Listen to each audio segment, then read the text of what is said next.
बिस्मिल्लाहिर्रहमानिर्रहीम। अस्सलाम वालेकुम नाज़रीन। सुल्तान अय्यूबी रहमत अल्लाह अलैह ने फ़ौज पर यह इल्ज़ाम आयद नहीं किया कि वह गुमराह हो गई है और बगावत पर आमादा है। इसने किसी के खिलाफ शक व शुबे का इशारा भी नहीं किया।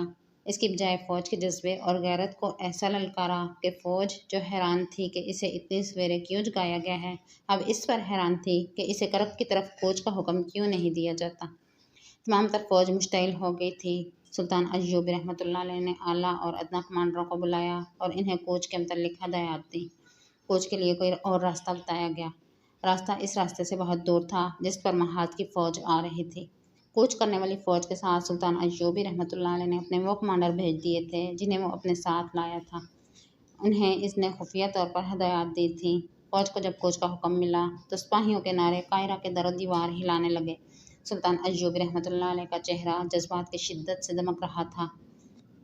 जब फ़ौज उनकी नज़रों से ओझल हो गई तो उन्होंने एक कासिद को पैगाम देकर इस पड़ाव की तरफ रवाना कर दिया जहां महाज से आने वाली फ़ौज रुकी हुई थी। कासिद को बहुत तेज़ जाने को कहा गया। पैगाम ये था कि पैगाम मिलते ही फ़ौज को काहिरा के लिए कोच करा दिया जाए। फासला 8-10 मील था। कासिद जल्दी पहुंच गया। इसी वक्त कोच का हुक्म मिल गया। ग़ुरूब आफ्ताब के बाद फ़ौज के हर अव्वल दस्ते कायरा में दाखिल हो गए। इनके पीछे बाकी फ़ौज भी आ गई। उसे रिहाइश के लिए वही जगह दी गई जहाँ गुज़िश्ता रात कूच कर जाने वाली फ़ौज क़याम पज़ीर थी। सिपाहियों को कमांडरों ने बताना शुरू कर दिया कि पहली फ़ौज को महाज पर भेज दिया गया है। आने वाली फ़ौज भड़की हुई थी। अली बिन सुफियान ने इन्हें ठंडा करने का इंतज़ाम कर रखा था। सुल्तान अय्यूबी ने दानिशमंदी से फ़ौजी बगावत का खतरा भी ख़त्म कर दिया और हाना जंगी का इम्कान भी ना रहने दिया। उसने आला कमांडरों को बुला लिया और उस फ़ौजी हाकिम को भी बुलाया जो सरहदी दस्तों का ज़िम्मेदार था। उसने ये मालूम करके कि सरहद पर कितने दस्ते हैं और कहाँ कहाँ हैं, इतने ही नफरी के दस्ते तैयार करके अलग सुबह मतलूबा जगहों पर भेजने का हुक्म दिया। उसे बताया जा चुका था कि सरहदी दस्ते मुल्क से गल्ला और फौजी ज़रूरियात का दीगर सामान बाहर भेजने में दुश्मन की मदद कर रहे हैं। सुल्तान सलाहुद्दीन अय्यूबी रहमतुल्लाह अलैह ने इन दस्तों के कमांडरों को खुसूसी अहकामात दिए और सरहद से वापस आने वाले पुराने दस्तों के मुतल्लिक इसने हुक्म दिया कि इन्हें कायरा में लाने के बजाय बाहर से ही महाज पर भेज दिया जाए। सादिया दोनों वक्त मस्जिद में इमाम साहब को खाना देने जाती थी। महमूद बिन अहमद शागिर्द की हैसियत से मज़हब की तालीम हासिल कर रहा था। वो उस चरागाह में भी चला जाया करता था जहाँ सादिया बकरियाँ चराया करती थी। वहाँ टीले भी थे। जगह सरसब्ज़ थी क्योंकि वहाँ पानी था। जगह गांव से ज़रा दूर थी। सादिया अब महमूद को अपना मुहाफ़िज़ समझने लगी थी और इसे यकीन हो गया था कि महमूद इसे काफिरों के कब्ज़े में जाने से बचा लेगा, मगर महमूद इसकी ये बात नहीं मानता था कि इसे फ़ौरन गाँव से ले जाए। सादिया ने इसे ये भी कहा था कि वह इसे अपने गांव छोड़ाए और यहाँ का तालीम मुकम्मल कर ले।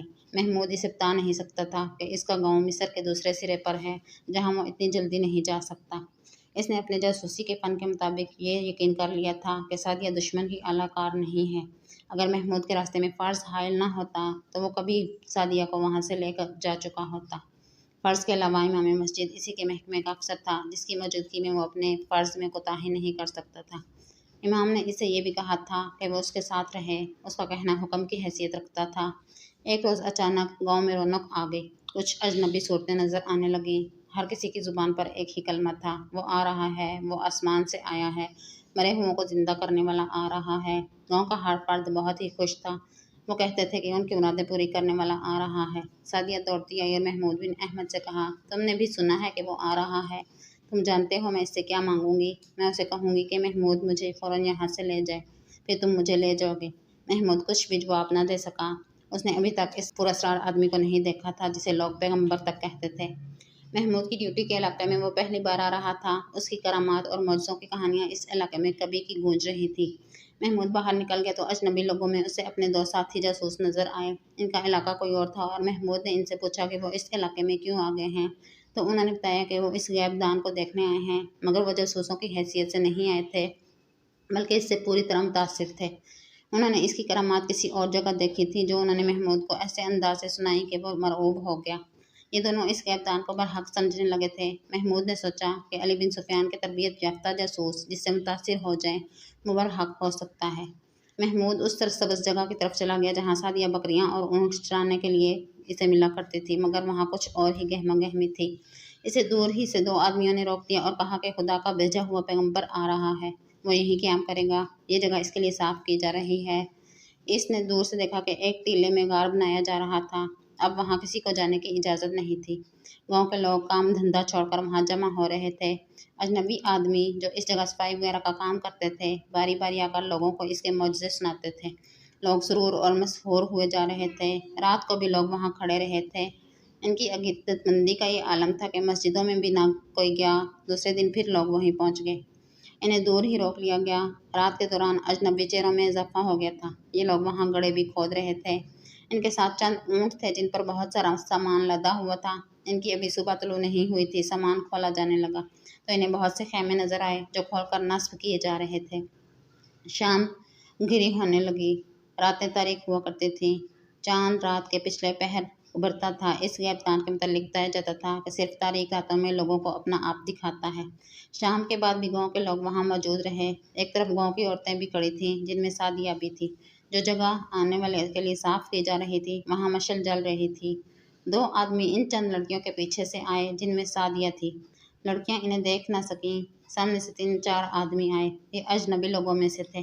लड़कियों के करीब आकर उन्होंने लड़कियों से कहा, तुम यहाँ से जाती क्यों नहीं? और लड़कियों को डराने के लिए इनकी तरफ दौड़े। लड़कियां भाग उठी और बिखर गईं। किसी ने पीछे से सादिया के ऊपर कंबल फेंका। दो मजबूत बाजुओं ने उसे कमर से दबोच लिया। एक हाथ से किसी ने इसका मुंह बंद कर दिया। उसे कंधे पर उठाकर कोई दौड़ पड़ा।